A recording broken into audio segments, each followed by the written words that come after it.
ओम शांति। 30 जुलाई 2020 की मुरली है। बाबा ने कहा, मीठे बच्चे, तुम्हें रूहानी पंडा बन सभी धर्म वालों को शांति धाम और सुख धाम का रास्ता बताना है। तुम हो सच्चे पंडे। प्रश्न है, बाप की याद से किन बच्चों को पूरा बल प्राप्त होता है? उत्तर, जो याद के साथ साथ बाप से पूरा पूरा ओनेस्ट रहते हैं, कुछ भी छिपाते नहीं हैं, सच्चे बाप के साथ सच्चे रहते हैं, कोई पाप नहीं करते हैं, उन्हें ही याद से बल प्राप्त होता है। कई बच्चे भूले करते रहते हैं, फिर कहते हैं क्षमा करो बाबा, कहते हैं क्षमा होती नहीं। हर एक कर्म का हिसाब किताब है। गीत है, हमारे तीर्थ न्यारे हैं। ओम शांति।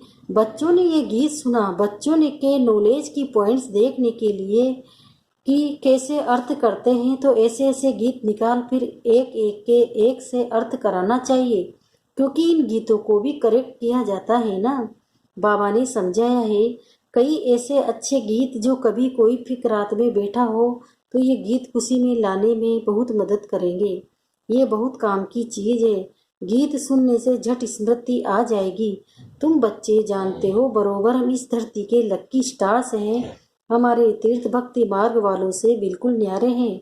तुम हो पांडव सेना। उन तीर्थों पर होती है पंडों की सेना। हर एक ग्रुप का अलग अलग पंडा होता है जो ले जाते हैं उनके पास। चोपड़े होते हैं, पूछते हैं किस कुल के हो। हर एक अपने कुल वालों की ही लेंगे। कितने पंडे लेकर आ जाते हैं। तुम भी रूहानी पंडे हो, तुम्हारा नाम भी है पांडव सेना।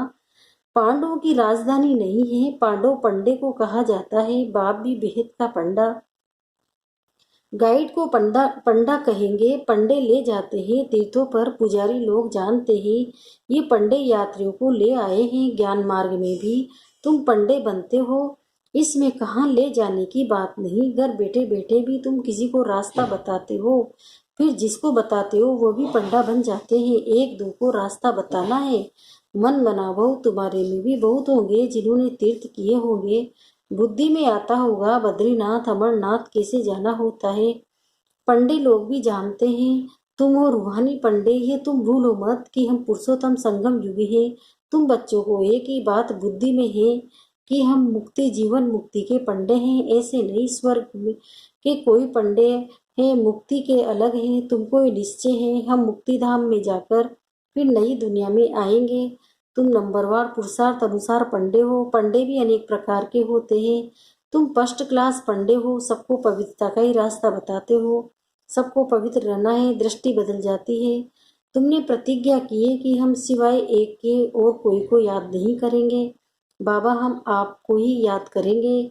आपका बनने से हमारा बेड़ा पार होता है। भविष्य में तो सुखी सुख है। बाप हमको सुख के संबंध में ले जाते हैं। यहाँ तो दुख ही दुख है। सुख भी काग विष्ठा के समान है। तुम पढ़ते ही हो नई दुनिया के लिए। तुम जानते हो मुक्ति धाम जाकर फिर यहाँ आएंगे। घर में तो जरूर जाएंगे। ये यात्रा है याद, बल्कि शांति धाम को भी याद करना होता है। बाप को भी याद कराना करना होता है। बाप के साथ ऑनेस्ट भी होना चाहिए। बाप कहते हैं ऐसे नहीं कि मैं तुम्हारे अंदर को जानता हूँ, नहीं।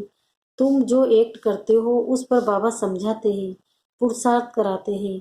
बाकी तुम कोई अवज्ञा अथवा पाप करते हो तो यहाँ पूछा जाता है। कोई पाप तो नहीं किया। बाबा ने समझाया है। आंखें बड़ा धोखा देती है, ये भी बताना चाहिए कि बाबा आज आंखों ने हमको बहुत धोखा दिया। यहाँ तो डर रहता है। घर में जाता हूँ तो मेरी बुद्धि चलायमान होती है। बाबा, ये हमारी बड़ी भारी भूल है, क्षमा करो। बाबा कहते हैं क्षमा की इसमें बात नहीं है, ये तो दुनिया में मनुष्य करते हैं।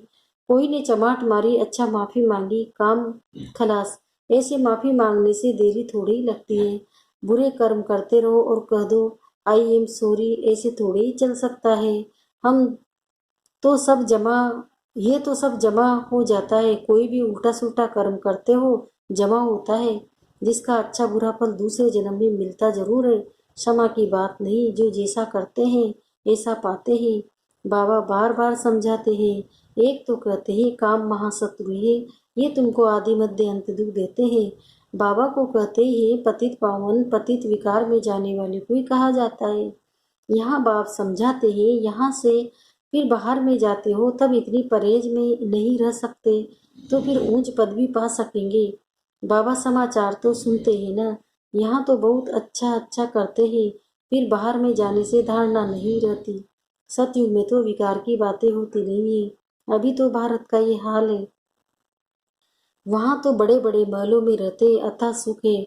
बाबा बच्चों से भी सब इंक्वायरी करते हैं। बाबा को समाचार तो देना है ना। कोई तो झूठ भी बोलते हैं, विचार करना चाहिए। हम कितना झूठ बोलते हैं, इनसे तो बिल्कुल झूठ नहीं बोलना चाहिए। बाप तो टूथ बनाने वाला है। वहाँ झूठ होता नहीं है, नाम निशान नहीं होता। यहाँ फिर सच का नाम निशान नहीं है। फर्क तो रहता है ना। बाप कहते ये कांटों का जंगल है, परंतु अपने को कांटा समझते थोड़े। ये बाप कहते हैं काम कटारी चलाना ये सबसे बड़ा कांटा है, इससे ही तुम दुखी हुए हो। बाबा अब तुम सुख घनेरे देने आया है। तुम जानते हो बरोबर सुख घनेरे थे। सत्य को कहा ही जाता है दुख धाम सुख धाम। वहाँ बीमारियां आदि होती नहीं है, हॉस्पिटल जेल आदि होते नहीं है। सतयुग में दुख का नाम नहीं, त्रेता में दो कला कम हो जाती है तो थोड़ा कुछ होता है, फिर भी हेविन कहा जाता है ना। बाप कहते हैं तुम बच्चों को अथाह अतीन्द्रिय सुख में रहना चाहिए। पढ़ाने वालों को भी याद करना है। भगवान हमारा टीचर है, टीचर को तो सब याद करते हैं। यहाँ रहने वाले बच्चों के लिए तो बहुत सहज है। यहाँ कोई बंधन तो है नहीं, बिल्कुल ही बंधन मुक्त है। शुरू में भट्टी बनी तो बंधन मुक्त हो गए। ऊना पूर्णा सिर्फ सर्विस का ही है, सर्विस कैसे बढ़ाए। बाबा बहुत समझाते रहते हैं। बाबा के पास आते ही मास डेढ़ बहुत उमंग रहता है, फिर देखो ठंडे पड़ जाते। आते ही नहीं सेंटर पर। अच्छा फिर क्या करना चाहिए, लिख कर पूछ सकते हो, क्यों नहीं आते हो। हम समझाते हैं शायद माया ने तुम पर वार किया है, या किसी के संग में फंसे हो, या कोई विकर्म किया है, गिर पड़े हो। फिर भी उठाना तो चाहिए न, पुरुषार्थ करना चाहिए, दिल लेनी होती है। तुम चिट्ठी लिख सकते हो, बहुतों को लज्जा आती है तो फिर फा हो जाते हैं। यहाँ से भी होकर जाते हैं, फिर समाचार आता है कि घर में बैठ गया, कहता है मेरी दिल हट गई। कोई चिट्ठी में भी लिखते हैं आपका ज्ञान तो बहुत अच्छा है, परंतु हम पवित्र नहीं रह सकते इसलिए छोड़ दिया। मेरे में इतनी ताकत नहीं है, सिर्फ लिख देते हैं। विकार देखो कैसे गिरा देते हैं। यहाँ हाथ भी उठाते हैं कि हम सूर्यवंशी नर से नारायण बनेंगे। ये नॉलेज ही ये नर से नारायण, नारी से लक्ष्मी बनने की। बाबा कहते हैं गुड़ जाने गुड़ की गोथरी जाने। ये बाबा ही बेग गोथरी है ना, ये अच्छी तरह से पूछते हैं। इनके पास समाचार भी आते हैं। वह शिव बाबा तो कहते हैं मैं पढ़ाने आता हूँ, जो पढ़ेंगे लिखेंगे होंगे नवाब। बाप कहते हैं दृष्टि को बहुत बदलना है। कदम कदम पर खबरदारी चाहिए, याद से ही कदम कदम में कदम में। बहुत बच्चे फेल हो जाते हैं, सर्विसेबल पंडे भी फेल हो जाते हैं। तुम जब तक यात्रा पर हो पवित्र रहते हो। कोई तो यात्रा पर भी ऐसे शौकीन जाते हैं जो शराब आदि भी अपने साथ वहाँ ले आते हैं, छिपा कर रख देते हैं। बड़े बड़े आदमी इसके बिगड़ रह नहीं सकते। अभी ये तीर्थ क्या काम के रहेंगे। लड़ाई वालों भी बहुत शराब पीते हैं। शराब पी जाकर एरोप्लेन सहित स्टीमर के ऊपर गिरते हैं। स्टीमर भी खत्म तो खुद भी खत्म।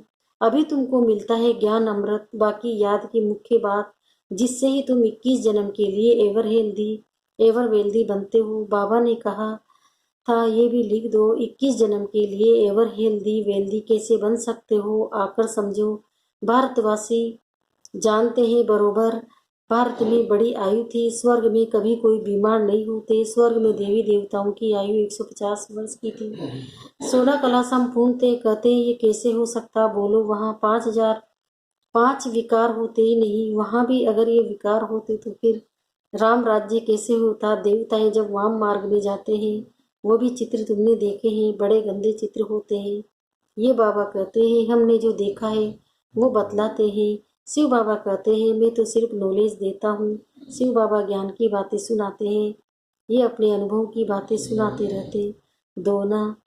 यह भी अपना अनुभव बताते रहते हैं। हर एक को अपनी लाइफ का पता है। तुम जानते हो आधा कल्प से पाप करते आए, वहाँ फिर कोई पाप नहीं करेंगे। यहाँ पावन कोई है नहीं। तुम बच्चे जानते हो अभी रियल भागवत चल रहे हैं। भगवान बैठ बच्चों को नॉलेज सुनाते हैं। वास्तव में होनी चाहिए एक ही गीता। बाकी शिव बाबा की बायोग्राफी का क्या लिखेंगे, ये भी तुम जानते हो। कोई भी किताब आदि कुछ भी रहेगा नहीं, क्योंकि विनाश सामने खड़ा है। फिर ये पुरुषार्थ की नॉलेज भी खत्म हो जाएगी। फिर प्रारब्ध शुरू हो जाती है। जैसे ड्रामा में जो पार्ट हुआ, रील फिरता जाता, फिर नए सिर प्रारब्ध शुरू होगी। इतनी सब आत्माओं में अपना अपना ड्रामा का पार्ट नूंदा हुआ है। ये बातें समझने वाले समझे, ये है बेहद का नाटक। तुम कहेंगे हम तुमको बेहद के नाटक के आदि मध्य अंत का राज बताते हैं। वह है निराकारी दुनिया, ये है साकारी दुनिया। हम तुमको सारा राज समझाते हैं। ये चक्र कैसे फिरता है, जिसको तुम समझाएंगे उनको बड़ा मजा आएगा। ऐसे मत समझो कोई सुनता नहीं है, प्रजा बहुत बनती है, हार्ट फेल नहीं होना है। सर्विस में तुम समझाते रहो, व्यापारियों के पास ग्राहक तो बहुत आते हैं। आओ हम तुमको बेहद का सौदा देवे। भारत में इन देवताओं का राज्य था, फिर कहाँ गया, कैसे 84 जन्म लिए, हम तुमको समझाएं। भगवान वाचे, तुम अपने जन्म को नहीं जानते हो, सर्विस बहुत कर सकते हो, जब फुर्सत मिलती है बोलो। हम तुमको विश्व की बादशाही हिस्ट्री ज्योग्राफी समझाते हैं, सिवाय बाप के कोई समझा न सके। आओ तो तुमको रचिता और रचना का राज समझाएं। अभी तुम्हारा ये अंतिम जन्म है, भविष्य के लिए अभी कमाई करो, बाबा समझाते हैं ना। बच्चे तुम ऐसे ऐसे सर्विस करो, तुम्हारे ग्राहक ये बातें सुनकर बहुत खुश होंगे, तुमको भी माथा टेकेंगे, शुक्रिया मानेंगे। व्यापारी लोग तो और भी जास्ती सर्विस कर सकते हैं, व्यापारी लोग धर्मों भी निकालते हैं। तुम तो बड़े धर्मात्मा बनते हो, बाप आकर तुम्हारी झोली भर देते हैं अविनाशी ज्ञान रत्नों से। अनेक प्रकार की राय बाबा देते हैं, ऐसे ऐसे करो, पैगाम देते रहो, थको मत, बहुतों का कल्याण करने लग जाओ, ठंडे मत बनो, अपनी दृष्टि को भी ठीक रखो, क्रोध भी नहीं करना है, युक्ति से चलना है। बाप अनेक प्रकार की युक्तियां समझाते रहते हैं। दुकानदारों के लिए तो बहुत सहज है, ये भी सौदा ये भी सौदा, कहेंगे ये तो बहुत अच्छा सौदा है, झट ग्राहक जम जाएंगे। कहेंगे ऐसे सौदा देने वाले महापुरुष को तो बहुत मदद करनी चाहिए। बोलो ये तुम्हारा अंतिम जन्म है, तुम फिर मनुष्य से देवता बन सकते हो, जो जितना करेंगे उतना पाएंगे। अपनी जांच करो, हमारी दृष्टि ने बुरा काम तो नहीं किया, इसकी तरफ रख तो नहीं गई, लज्जा आएगी तो छोड़ देंगे। विश्व का मालिक बनना कम बात है क्या? जितना पुराना भक्त होगा वो बहुत खुश होगा, थोड़ी भक्ति की होगी तो वो कम खुश होगा। ये भी हिसाब है समझने का। बुद्धि कहती है अब हम जाएंगे घर, फिर नई दुनिया में नया कपड़ा पहनकर पाठ बजाएंगे, ये शरीर छोड़ेंगे और golden spoon in the mouth. अच्छा, मीठे मीठे से खिल रहे बच्चों प्रति माता पिता बाप दादा का याद प्यार और गुड मॉर्निंग। रूहानी बाप की रूहानी बच्चों को नमस्ते। हम रूहानी बच्चों की भी रूहानी माता पिता बाप दादा को याद प्यार गुड मॉर्निंग, नमस्ते नमस्ते नमस्ते। शुक्रिया बाबा, शुक्रिया आपका पद्मा पदम, शुक्रिया। धारणा के लिए मुख्य सहारे, पहला है दृष्टि से कोई भी बुरा काम नहीं करना, अपनी दृष्टि को ही पहले बदलना है। कदम कदम पर सावधानी रखते हुए पद्मों की कमाई जमा करनी है। जब भी फुर्सत मिलती है तो बेहद का सौदा करना है, सर्विस में दिल सिकत नहीं होना है, सबको बाप का पैगाम देना है, थकना नहीं है। वरदान, स्नेह की गोद में आंतरिक सुख व सर्वशक्तियों का अनुभव करने वाले यथार्थ पुरुषार्थी लोग। जो यथार्थ पुरुषार्थी है वे कभी मेहनत व थकावट का अनुभव नहीं करते, सदा मोहब्बत में मस्त रहते हैं। वे संकल्प से भी सरेंडर होने के कारण अनुभव करते हैं कि हमें बाप दादा चला रहे हैं, मेहनत के पाँव से नहीं लेकिन स्नेह की गोदी में चल रहे हैं। स्नेह की गोदी में सर्व प्राप्तियों की अनुभूति होने के कारण वो चलते नहीं लेकिन सदा खुशी में, आंतरिक सुख में, सर्व शक्तियों के अनुभव में उठते रहते हैं। स्लोगन, निश्चय रूपी फाउंडेशन पक्का है तो श्रेष्ठ जीवन का अनुभव स्वतः होता है। ओम